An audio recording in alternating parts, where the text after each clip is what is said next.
ऊपर पूरी एक डेडिकेटेड फैनमेड मांगा बनी हुई है, जो कि है तो फैनमेड लेकिन बहुत ज्यादा कैनन लगती है। तो आज की ये मांगा बहुत ज्यादा स्पेशल होने वाली है, खासकर सुकुना फैंस के लिए, इसलिए वीडियो को एंड तक देखना, क्योंकि इस मांगा के अंदर आज हम जानेंगे कि आखिर सुकुना का बचपन कैसा बीता था। इसलिए इससे पहले मैं मांगा स्टार्ट करूं, पहले से वीडियो को लाइक करके रख लेना, क्योंकि तुम्हें इस वीडियो में बहुत ज्यादा मजा आने वाला है। मांगा की शुरुआत होती है सुकुना से, जो हमें बताता है कि भले उस बात को 1000 साल बीत चुके हैं, लेकिन मुझे आज तक उस घंटी की आवाज याद है। मुझे हर सुबह उस घंटी को बजाने का टास्क दिया जाता था, जिसमें मुझे भी बहुत ज्यादा मजा आता था। और उस टाइम पे मैं भी एक नॉर्मल बच्चा था, मुझे कोई फॉलन वन का टाइटल नहीं मिला हुआ था। मैं भी एक छोटा सा बच्चा था जो अपनी जिंदगी जीना चाहता था। और जब टाइटल की बात हो ही रही है, तो मैं तुम्हें सुकुना से रिलेटेड बहुत ज्यादा डीप फैक्ट बताता हूँ। असल में सुकुना का जो नाम है रियोमेन सुकुना, वो उसका रियल नाम है ही नहीं, वो तो उसे लोगों से मिला था हेयानारा के अंदर। असल में सुकुना के माँ बाप ने उसे पैदा होते ही उसे अबैंडन कर दिया था, इस वजह से उसे कभी भी उसका असली नाम नहीं मिल पाया। इसलिए लोगों ने उसे नाम दिया रियोमेन सुकुना। और रियोमेन का मतलब ही टू फेस्ड होता है। और जब सुकुना अभी टेंपल के अंदर बेल बजा रहा होता है, तभी दूर से उसे एक बूढ़ा इंसान कहता है कि ये बच्चे, मुझे तेरी मदद चाहिए, जल्दी मेरे पास आ। फिर सुकुना उसके पास भागते हुए जाता है। फिर सुकुना हमें बताता है कि मैंने अपनी जिंदगी के पहले 6 साल एक बूढ़े इंसान के साथ एक श्राइन के अंदर बिताए थे। वो बूढ़ा इंसान बहुत ज्यादा रिलीजियस था और हमेशा पूजा पाठ के अंदर ही लगा रहता था। मेरे आने से पहले पूरे श्राइन की सारी चीजें वो बूढ़ा इंसान ही संभालता था, लेकिन मेरे आने के बाद उसे बहुत ज्यादा मदद मिली थी। और ऐसा नहीं है कि मुझे उसकी मदद करने में बहुत ज्यादा बुरा लगता था, असल में मुझे तो उसकी मदद करने में बहुत ज्यादा अच्छा लगता था। धीरे धीरे श्राइन में काम करते करते मैं हर एक काम में बहुत ज्यादा परफेक्ट हो गया था, जैसे कि खाना पकाना, खाना परोसना, क्लीनिंग करना, और यहाँ तक कि मैं भारी चीजें भी बहुत आसानी से उठा लेता था। शुरुआत में तो मुझे ये लगता था कि उस बूढ़े इंसान ने मुझे अपने साथ इसीलिए रख रखा है क्योंकि उसे एक नौकर चाहिए था, लेकिन धीरे धीरे मुझे रियलाइज हुआ कि उसे एक नौकर नहीं चाहिए था, उसे बस एक इंसान चाहिए था जो उसके साथ बातें कर सके, जो उसकी देखभाल कर सके, उसके आगे पीछे थोड़ा ध्यान रख सके और उसकी हमेशा मदद कर सके। और मैं इन सभी कामों में बहुत ज्यादा परफेक्ट था। असल में मेरे माँ बाप ने मुझे पैदा होते अबैंडन कर दिया था। मेरे पास रहने के लिए भी कोई जगह नहीं थी, सिर्फ बूढ़ा इंसान ही था जिसने मुझे अपनाया था, इवन दो मैं बहुत ज्यादा अगली दिखता था। मेरे पेरेंट्स भी बहुत बड़ी हस्ती नहीं थे, वो बहुत ज्यादा गरीब किसान थे जो कि रेंटेड लैंड पर फार्मिंग किया करते थे। और एक बार तो ऐसा हुआ कि सूखा पड़ने की वजह से हमारी सारी फसलें खराब हो गई, जिस वजह से उस साल 0 प्रॉफिट हुआ। पर जो लैंडलॉर्ड्स थे वो बहुत ज्यादा बुरे इंसान थे, उन्होंने फिर भी मेरे पेरेंट्स से कर्ज वसूला। और अगले सीजन का वेट करते करते हमारे घर का सारा पैसा भी खत्म हो गया, जिससे मेरी माँ भूखी मरने लगी। और उस वक्त मेरी माँ के पेट में 2 ट्विंस थे, और भूख से बचने के लिए मैंने अपने ही ट्विन को खा लिया, जिस वजह से मेरे 4 हाथ और 2 मुंह निकल आए। और जब मैं पैदा हुआ तो मेरे पेरेंट्स ने मुझे ये सोच के अबैंडन कर दिया कि मैं उनके लिए एक श्राप था, और मेरे इसी श्राप से बचने के लिए उन्होंने मुझे एक श्राइन के सामने छोड़ दिया और मुझे छोड़कर वहाँ से चले गए। उन्हें ये लगता था कि उस श्राइन के अंदर जो मोंक रहता है वो मेरी कंडीशन से कैसे न कैसे करके डील कर ही लेगा। पर अनफॉर्चुनेटली उनकी किस्मत भी फूटी हुई निकली, क्योंकि जिस मंदिर के सामने उन्होंने मुझे छोड़ा था, वहाँ के मोंक को खुद अपनी कंडीशन से डील करना नहीं आ रहा था, तो मेरी कंडीशन से क्या ही डील करता। पर असल में वो मोंक शरीर से बूढ़ा हो चुका था, ना कि दिल से। इतना ज्यादा बूढ़ा होने के बावजूद भी उसने मुझे अपनाया और अपने साथ रख लिया। वो मोंक एक बुद्धिस्ट था जिसका मानना था कि हर एक लाइफ के पास वैल्यू है, हर एक लाइफ एनलाइटमेंट डिजर्व करती है और हर एक लाइफ को जीने का भी हक है। ऐसा कभी भी नहीं हुआ कि उसकी श्राइन में कोई इंसान उससे मदद मांगने आया हो और उसने उसे ठुकरा दिया हो। और इसमें मैं भी आता हूँ। उस बूढ़े इंसान के पास कोई भी नाम नहीं था, पहले उसके पास नाम हुआ करता था, लेकिन जैसे ही उसने संन्यास लिया तो उसने उस नाम को छोड़ दिया। मेरे पास भी कोई नाम नहीं था, क्योंकि मेरे पेरेंट्स ने मुझे कभी कोई नाम ही नहीं दिया था। इसलिए उस बूढ़े इंसान ने थोड़ा वेट किया था कि मैं थोड़ा और बड़ा हो जाऊं, ताकि वो मुझे एक प्रॉपर नाम दे सके, ताकि मैं बाद में शिकायत ना करूं। भले उस बूढ़े इंसान ने मुझे पाल पोस के बड़ा किया था, लेकिन फिर भी उसका और मेरा रिलेशनशिप इतना भी ज्यादा क्लोज नहीं था। वो और मैं एक टीचर और स्टूडेंट की तरह थे, जो हमेशा मेरे अंदर कोई ना कोई कमी निकालता रहता था। उसने मुझे रिचुअल करना और चैंट्स पढ़ना भी सिखाया था, और मुझे ये भी बताया था कि ये दुनिया कैसे वर्क करती है। वो मुझे हमेशा अपना कोई ना कोई सीक्रेट बताता रहता था, जो मेरे लिए बहुत ज्यादा इंटरेस्टिंग था। फिर सुकुना मोंक से कहता है कि मैं बहुत ज्यादा सीख चुका हूँ, अब तुम मुझे ये बताओ कि मेरी ट्रेनिंग कब शुरू हो रही है। तो मोंक कहता है कि तुम उसके लिए अब भी बहुत ज्यादा छोटे हो, तुम थोड़े से और बड़े हो जाओ, फिर मैं तुम्हारी ट्रेनिंग स्टार्ट कर दूंगा। लेकिन उससे पहले तुम्हें पेशेंस सीखना पड़ेगा, क्योंकि बच्चे तुम्हारे अंदर बिल्कुल भी पेशेंस नहीं है।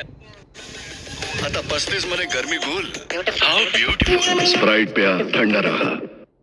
पेशेंस नहीं है। वैसे देखा जाए तो सुकुना के अंदर पेशेंस सच में बहुत ज्यादा था, तभी तो वो 1000 साल तक सील पड़ा रहा था, वो भी खुद की मर्जी से। शायद पेशेंस की वैल्यू सुकुना को मोंक ने सिखाई होगी। सुकुना बताता है कि वो बूढ़ा इंसान उसे हमेशा अलग अलग कहानियां सुनाया करता था, जिसमें सुकुना को बहुत ज्यादा मजा आता था। वो उसे स्पिरिट्स, गॉड, सोर्सरर्स, इनके बारे में कहानियां सुनाया करता था। पर वो ऐसा तभी करता था जब सुकुना अच्छा बिहेवियर मेंटेन करके रखता था। पर ये काम सुकुना के लिए बहुत ज्यादा मुश्किल था, क्योंकि जब भी कोई इंसान मंदिर के अंदर कोई चीज चढ़ा कर जाता था तो सुकुना उसे खा जाता था। सुकुना बताता है कि मैं कभी ये पता नहीं कर कर पाया कि आखिर बूढ़ा इंसान मेरे बारे में कैसा सोचा करता था, क्योंकि उसके इमोशंस पढ़ना बहुत ज्यादा मुश्किल था। वो जिंदा तो था लेकिन उसने बहुत पहले इस दुनिया को अलविदा कह दिया था। उसने अपने आप को श्राइन को समर्पित कर दिया था। उसके दिल में मेरे लिए क्या जगह थी मैं ये कभी भी पता नहीं कर पाया। खैर इससे क्या ही फर्क पड़ता है, वो इकलौता इंसान था जो मेरे पास था। वैसे भी श्राइन में रहने में बहुत मजा आता था। वैसे तो मंदिर में हमेशा बहुत कभी लोग आया करते थे, लेकिन जब भी आया करते थे तो बूढ़ा इंसान मुझे कभी भी उनसे मिलने नहीं दिया करता था। वो कहा करता था कि अच्छा ही होगा कि तुम उनसे ना मिलो। मुझे आज तक समझ नहीं आया कि वो ऐसा क्यों कहा करता था। वो महीने में एक बार पहाड़ से नीचे उतर के विलेज के अंदर जाया करता था रिसोर्सेज इकट्ठा करने के लिए, और जब भी मैं उससे पूछता था कि क्या मैं भी चल सकता हूँ तो वो हमेशा मना करता था। वो कहता था कि अच्छा ही होगा कि तुम हमेशा ऊपर ही रहो और कभी भी नीचे मत जाओ। नीचे वाली दुनिया पेन और सफरिंग से भरी पड़ी है। नीचे जाके तुम्हें दुख और दर्द के अलावा और कुछ भी हासिल नहीं होने वाला। कहने को तो वो मंदिर पहाड़ों पर था, लेकिन फिर भी वो इतना ज्यादा ऊंचाई पर भी नहीं था। मैं ऊपर छत पे खड़ा होकर आराम से नीचे वाले सारे इंसानों को देख सकता था। बुढ़ा कहा करता था कि नीचे वाली दुनिया सिर्फ पेन और सफरिंग से भरी पड़ी है, लेकिन मुझे तो कुछ और ही दिखाई देता था। मैं जब भी नीचे देखा करता था मुझे तो हमेशा हंसते खेलते बच्चे दिखाई देते थे। पता नहीं बुढ़े ने कौन सी दुनिया देखी थी। मैं जब भी उन्हें देखता था तो मैं उन्हें देखते रह जाता था। मैं हमेशा डेली जल्दी काम कंप्लीट करके छत पे जाता था ताकि मैं उन्हें खेलते हुए देख सकूं। पर एक दिन आखिरकार बुढ़े ने मुझे नोटिस कर लिया। वो सुकुना से कहता है कि तू बार बार छत पे क्या करने आता है, तो सुकुना कहता है कि कुछ नहीं, मैं बस यहाँ पे खड़ा था। वो बुढ़ा उससे कहता है कि देख बेटा, झूठ बोलना अच्छी बात नहीं है। मुझे पता है कि तू नीचे विलेज के अंदर जाना चाहता है, पर सच में नीचे वाली दुनिया बहुत ज्यादा बुरी है। वहाँ पे जाके तुझे कुछ भी हासिल नहीं होने वाला। पर सुकुना बहुत ज्यादा डेस्परेटली पूछता है कि लेकिन मैं ही क्यों नीचे नहीं जा सकता? और भी तो बच्चे नीचे खेलते हैं ना, क्या उनमें और मेरे अंदर कोई डिफरेंस है, या सिर्फ इसीलिए क्योंकि मैं बहुत ज्यादा बुरा दिखता हूँ? तो बुढ़ा कहता है कि देख बेटा, मैं तुझे नीचे इसलिए नहीं जाने देना चाहता क्योंकि अगर तू नीचे चला गया तो तुझे उस डर के बारे में पता चल जाएगा जो लोगों के दिलों में बसता है। मैं अच्छे से तो एक्सप्लेन नहीं कर सकता, लेकिन मैं तुझसे प्रॉमिस कर सकता हूँ कि नीचे जाना तेरे लिए बिल्कुल भी सेफ नहीं है। और वैसे भी ये माउंटेन्स में इतनी अच्छी जिंदगी है, तुझे हर चीज मिल रही है जो तुझे चाहिए, तो तू इतना ज्यादा डेस्परेट क्यों है? सुकुना उन नीचे खेलते हुए बच्चों को देख के कहता है कि उन्हें देख के मुझे नहीं लग रहा कि वो किसी भी एंगल से सफर कर रहे हैं। फिर सुकुना बताता है कि मैंने एक प्लान बनाया, जैसे ही बुढ़ा विलेज के अंदर जाएगा मैं भी उसके पीछे पीछे विलेज के अंदर चला जाऊंगा। और जैसे ही बुढ़ा मंदिर को छोड़ के जाता है उसके थोड़ी देर बाद सुकुना भी विलेज के अंदर घुस जाता है। विलेज के अंदर जाने के बाद वो दो बच्चों को देखता है और उन्हें देख के वो सोचता है कि यही मेरा मौका है कि मैं उन्हें अपने आप से इंट्रोड्यूस करवा सकता हूँ। और वो दोनों बच्चे सुकुना को नोटिस कर लेते हैं और उन्हें लगता है कि वो उनका दोस्त यूजीरो है। वो लड़का कहता है कि यार वो मुझे यूजीरो जैसा लग रहा है। तो वो लड़की कहती है कि लेकिन उसने तो कहा था कि वो हमारे साथ शाम को खेलने आएगा। तो वो लड़का सुकुना को आवाज लगाते हुए कहता है कि हे यूजीरो, हम यहाँ पे खड़े हैं, यहाँ देखो। और ये सुन के सुकुना को लगता है कि वो दोनों बच्चे उससे खेलने के लिए बुला रहे हैं, जिससे वो बहुत ज्यादा खुश होता है। और वो पेड़ से बाहर निकल के उन्हें हाय कहता है और वो कहते हैं कि जल्दी आओ, हम न्यू गेम स्टार्ट कर रहे हैं। और ये सुन के सुकुना को सच में बहुत ज्यादा खुशी होती है। उसे लगता है कि ये दोनों मुझे खेलने के लिए बुला रहे हैं। वो कहता है कि बुड्ढा तो हमेशा झूठ बोला करता था, यहाँ पे तो बिल्कुल भी सफरिंग नहीं है। पर जैसे ही सुकुना उन दोनों के पास जाता है तो उसके 4 हाथ और 2 मुंह देख के वो दोनों बच्चे बहुत ज्यादा डर जाते हैं। सुकुना को देख के वो लड़की कहती है कि ये यूजीरो तो बिल्कुल भी नहीं लग रहा। और वो लड़का कहता है कि तुम क्या हो? और ध्यान देना, यहाँ पे उस लड़के ने ये कहा है कि तुम क्या हो, ना कि तुम कौन हो। इसका मतलब भाई सुकुना के साथ ह्यूमिलेशन तो हुआ है। और सुकुना कहता है कि मैं क्या हूँ? और सुकुना उनका जवाब नहीं दे पा रहा होता क्योंकि सुकुना को खुद नहीं पता कि वो क्या है। और इसी के साथ लाइफ ऑफ सुकुना का पार्ट 1 यहीं पर खत्म होता है। अब तक इस मांगा का एक ही चैप्टर आया है जो कि मैंने इस वीडियो के अंदर कवर कर दिया है, और जैसे इसके नेक्स्ट चैप्टर आएंगे मैं उन्हें भी कवर कर दूंगा। इसलिए चैनल को एक सब्सक्राइब करके रख लेना, क्या पता तुम इसका नेक्स्ट पार्ट मिस कर दो। बाकी तुम मेरी दूसरी मांगा सीरीज को भी देख सकते हो, वो भी इसके जैसी बहुत ज्यादा इंटरेस्टिंग है। बाकी मैं मिलता हूँ तुमसे एक और नई वीडियो में, तब तक के लिए पीस आउट।